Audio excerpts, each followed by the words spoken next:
Hello, welcome back. Whoever thought the police in the garage did it at close range with a blade? Excuse me. That's definitely unusual. There are a lot of people in Hong Kong who can fight with a blade, but not many of them could take on 4 police officers and win. That's a losing fight for even for the best gangers out there. Whoever you're looking for is they're no common killer. Very useful. I actually know who we're looking for and what we're looking for. Because again, welcome to Let's Play Shadowrun Hong Kong. I've already played this bit. I'm just trying to get a different ending than I got before. I'm looking for information. You got nothing. What about you? Do you have any information? You guys told me about the rear. Magpie's shop is missing a lot of... Hey again, anything I can help you with? A lot of gear. Know anybody who might be fencing it? We already know. Wampoa Garden? No way. Most people are too shit scared of Magpie to pull that. I definitely recognize anything of hers. She watermarked every program and engraved every chip, wanted people to know where the good stuff came from. There's not a lot of places to hide that kind of gear around here. We're all packed pretty tight, and this place gossips like a mahjong parlor at tea time. If I were you, I'd ask any other outsider types you could find if they've heard of something. Nobody local would risk bringing Magpie's ire down on them. We're the rest of the Wampoans. We might cheat other people, but we don't steal from each other. Anybody who gets caught doing that would get kicked out, or worse.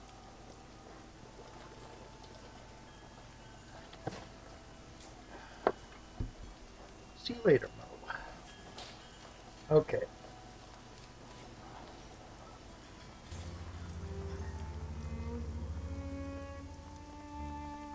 Here we go.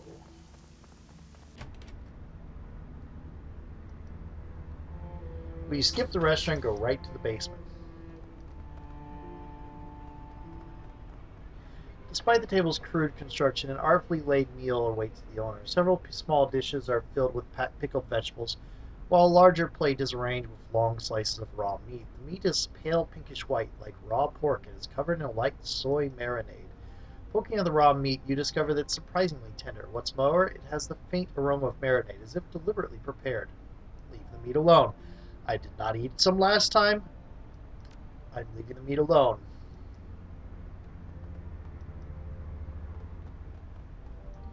Boxes packed full of odds and ends. It nearly overflows with a collection of knickknacks, souvenirs, and assorted personal effects. There is no rhyme or reason to the collection of items. They appear to have been thrown in haphazardly. Among the contents are charms from various temples, a wooden mask, and a paper fan. We're going to read these. I already know what they are, but we're going to read these. The wooden mask is extremely light. It's been painted a pale white, and the surface is almost as smooth as porcelain. Delicate features and lifted eyebrows are matched with bright red lips and delicately carved teeth. The teeth have been stained a deep black, which, oddly enough, was a fashion thing a couple hundred years ago in Japan, apparently. It was considered attractive to have your teeth stained black. I don't get fashion, but I guess different people like different things. Examine the charms. The small charms are square cloth packets, each approximately 1 inch wide and 3 inches tall. They come in a variety of bright colors and embroidered with characters for prosperity, peace, wealth, and protection. Each appears to be a folded paper prayer or fortune written in Japanese inside each. Oh, like a Tanabata festival thing. I think it's Tanabata festival that you do that. It might be the New Year's festival. Examine the paper fan. Unfolding the fan, you tilt it up toward the light to examine it. The image depicts an East Asian city from the 19th century or earlier. Curved roofs are at sunset beside a deep blue river. 2 ships sail down the river, one which is in turn spanned by a long wooden bridge. In the foreground, laborers carry buckets along the shore as a man on horseback rides in the opposite direction. In the distance, a pair of large red buildings dominate the city skyline. 1 large temple hall and a 5-tiered pagoda. I did not pay attention to that very well the last time I read it, because I had forgotten all of that. As you step away from the box, you hear a slight click in the distance, the sound of the door's latch shutting. You are no longer alone in the stockroom. Come on in. Here he is. Standing before you is a man clad in heavy armor and bearing a katana on his hip. His skin is an ashen gray, his eyes dead white. His teeth are jagged and appear quite sharp. This is no man. This is a ghoul. The ghoul's blind eyes search back and forth as it regards you. It cannot see you. You have a sense that it knows exactly where you are at all times. Ah, hired gun, no doubt brought to bear against me by the Wampoan elders, a means by which they can lift the curse plaguing them. I salute your tenacity, but I wonder, will you hear me out before raising your weapon to kill me? You're a ghoul, and you're talking. Yes, and I am not only talking, I am reasoning as well, and since you have not attempted to kill me, your own higher faculties are engaged. I am a curiosity to you. The ghoul bares his teeth, breath rasping over them as he inhales. You wish to know not only what I am, but what I have done. As for who, you may call me Gaichu. I know who you are. You're the one killing the Wampoan elders. You're still a serial killer. No, I am an assassin. I sell my services. I take no joy in the death of the Wampoan elders, but their deaths were required. You were hired to kill them? The ghoul shakes his head, resting one hand on the pommel of his sword. Not as such. In fact, the elders were the ones who retained my services. The affair began simply as enough. As you may surmise, I am not someone who can be seen in the public without great risk. The Wampoa Garden is an excellent place to hide, no police or triad presence, and minimal interest in things that lurk in the shadows. Unfortunately for me, Elder Ning discovered me through communion with her spirits. Rather than kill or chase me away, she came to me with a proposition. Ing and the other elders were having problems with one of their number. An elder named Magpie had been holding many of their plans hostage and would not budge. They could not remove Magpie, however, because her services were too useful to the Wampoans at large. Ing offered me a payment to dispose of Magpie, and I accepted. Wu shoots you a sidelong glance, tusk bared as he grits his jaw. Why the hell are we talking to this thing, Noel? It's a goddamn ghoul, and you know what they're like. Really? Pray tell. What, pray tell, am I like? All teeth and claws and bad manners, I expect. Gaichu's tone is amused, despite the harshness of his rasping voice. Really, you want to crack jokes, you cannibal? Wu takes an involuntary step forward, raising his rifle. You're the kind of monster that devour a family just because it's convenient. Remember the 162s, Noel? He's just like them. What do you say to that, ghoul? Why should I kill and eat a family? Have they threatened me? Tried to kill me? The ghoul cocks his head and lips curling back in a scornful smile. No, I have plenty of food, and I prefer to only devour those who have tried to do me harm. I believe that we were speaking of the Elder's plans to have me kill Magpie.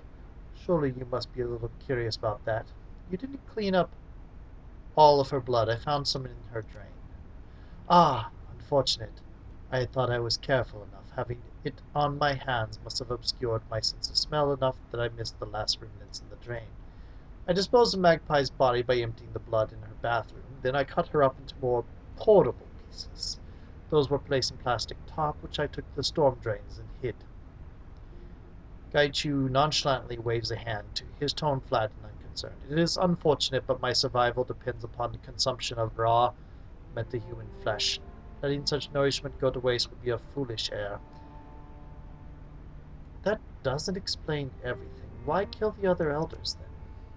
I contacted the elders, not in person, of course, and they arranged to exchange payment. I assumed that since the job was done, Ing would be a woman of her word. Baring his teeth, Gaichu hisses his next words across clenched teeth.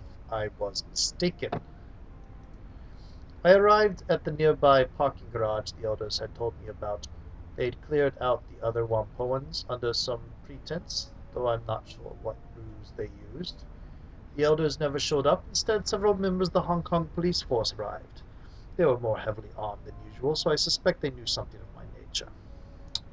I saw scarring on the concrete from bullets and a blade. You killed... Well, my brother did. You killed them with a sword. And my hands, yes. My blindness precludes the use of ranged weapons. Unfortunate, since I was an excellent shot before I became infected, but my skills in grappling and genjutsu have only increased. A battle of swords is a clash of souls. Mine was stronger than theirs, and they perished. A betrayal of that sort cannot stand. Not only was I not paid for my time and effort, the Wampoan elders treated me like a common animal, and I am so much more than that. Reputation is everything, and I had none. I'd hoped to build a network of contacts so that I would be able to continue finding work. But with that treachery, my hopes were dashed. I decided to become the monster that they feared. One by one, I have eliminated them. Excuse me. They know how to contact me, and could have ended their nightmare at any time by making amends. I would have asked for more money, but I was ceased my hunt, yet they did not. Instead, they contacted you, no doubt asking you to eliminate me where the police had failed. So I ask you, what now? What will you do? Will you attempt to finish what one poem started, or will you treat me with the same humanity I have shown you?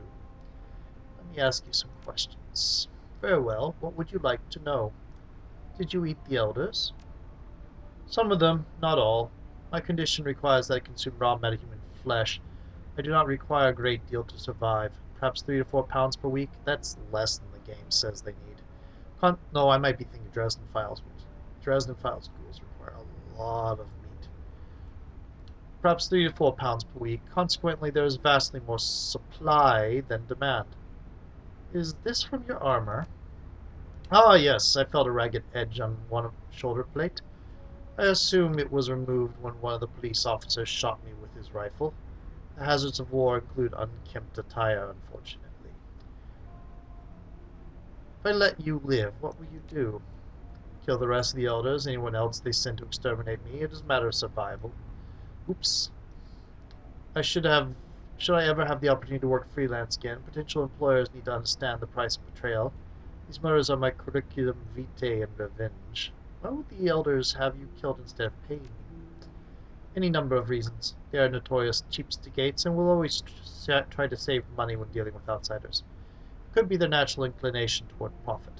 They may regard me as subhuman, therefore unworthy of respect. It could be that they felt I was too dangerous to be allowed to live. It could even be that they simply did not like me. The net result is the same, however. They reneged on a deal, we brokered, and attempted to have me killed. A message must be sent. Blood must be paid. As they have hired you to kill me, they have obviously not learned their lesson. I've made my decision. Come work with me, I can be your face. Oh, then what will you do? How will this story end? Curious offer. What are the elders? Will you allow me the satisfaction of killing them? I want to see what they have to say first. I would counsel you to not believe their words, but you have the sound of one who is wary as a matter of course. Very well. Let us wait a little bit later in the night. Most pedestrians will be off the street, and it will be easier for us to approach the Wampoa without being noticed. Sounds like a good plan. And I might be having to kill you later. Depends on if I got enough information this time. Because if it comes down to it, I'm hired to support the Wampoans.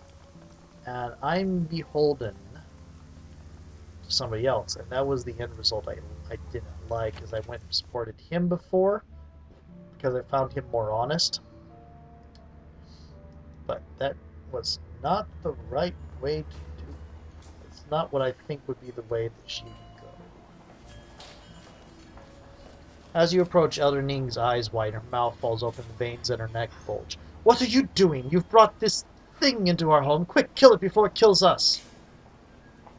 Porter hefts his pistol warily, but does not aim it at anyone. Yes, I have to say this isn't a good idea. Why the hell is a ghoul in here? Why is it wearing armor? As a note, one thing I realized about accents, all of this is going on in Cantonese. The English is a conceit to make it so that English speakers can play the game. So me doing accents like a posh British accent kind of fits in some cases, because it speaks to a particular type of person rather than a actual culture, since the entire language has been replaced anyway. Calm yourselves, I am not an it. Your elders know this intimately. Kaichu bears his teeth in a rictus grin as he turns to facing you. Good evening, Elder Ning.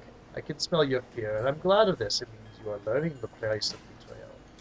Whoa, whoa, what the hell's going on here? Can someone explain to me why the ghoul is talking? Daichu had a contract with the elders, and they betrayed him. You dare accuse us of conspiring with the monster and covering it up?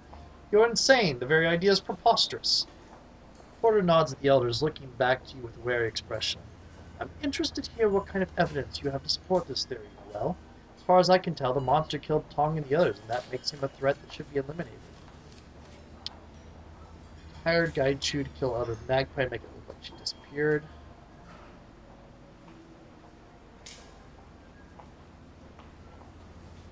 Here we go. I'm going to start with this one rather than there we go. You believe this vermin, the creature that feasts on metahuman. This creature that feasts on metahuman flesh, that kills and dismembers our tribesmen. You are a naive and foolish woman if that's the case. And spits on the ground in front of Gaichu. What proof do we have? Do you have that Magpie is dead? Please.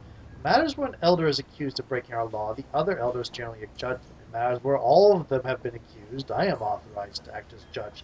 Make your case, Shadowrun. I found Magpie's necklace in the storm drains.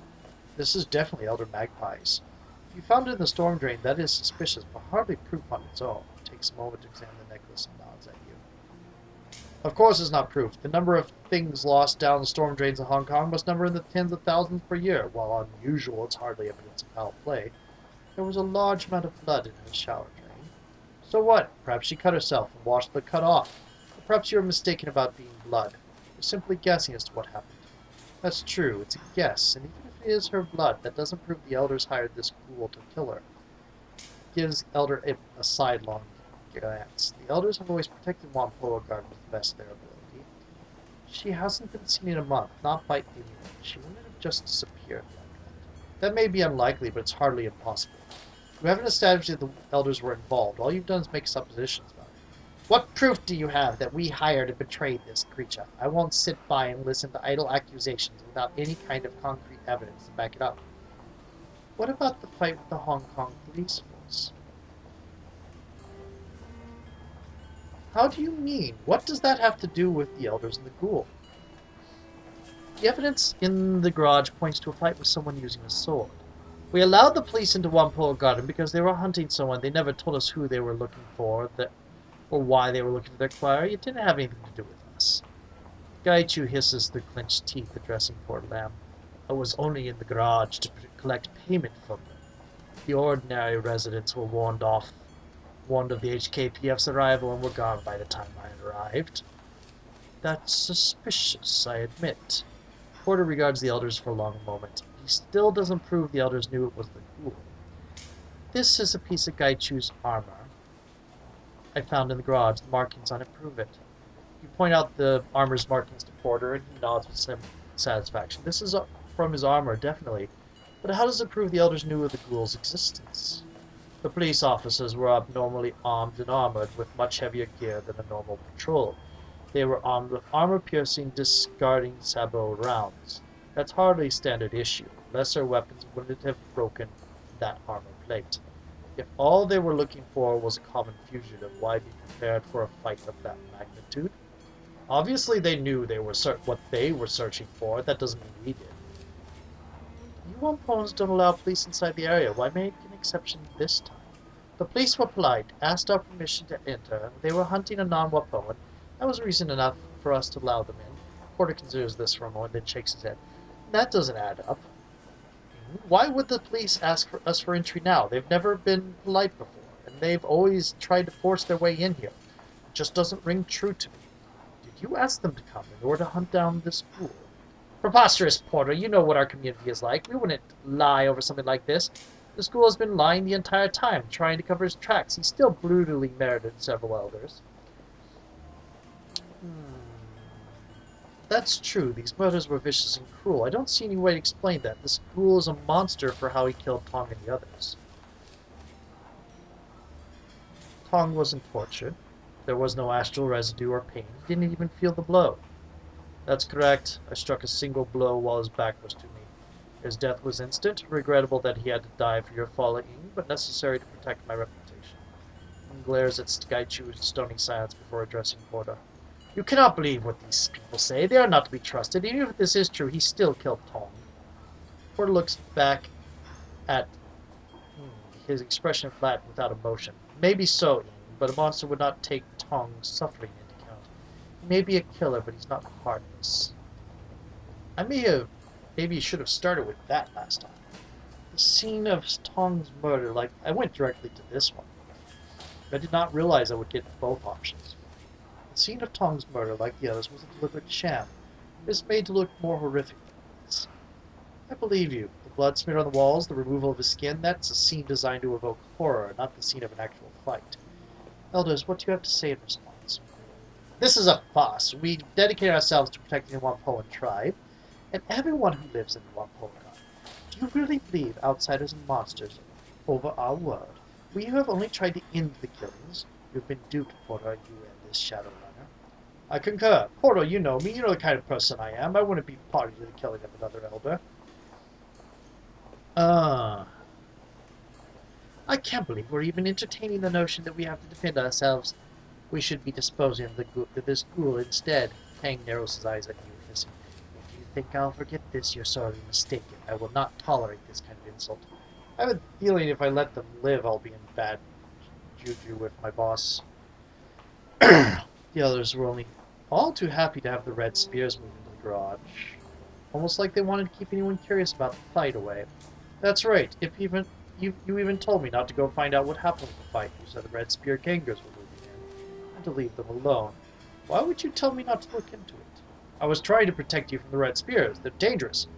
Which is why I wanted to deal with them directly. They've been dealt with.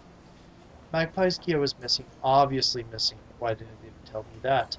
You would have had to have noticed. Magpie's shop is locked up. Why didn't you want me investigating?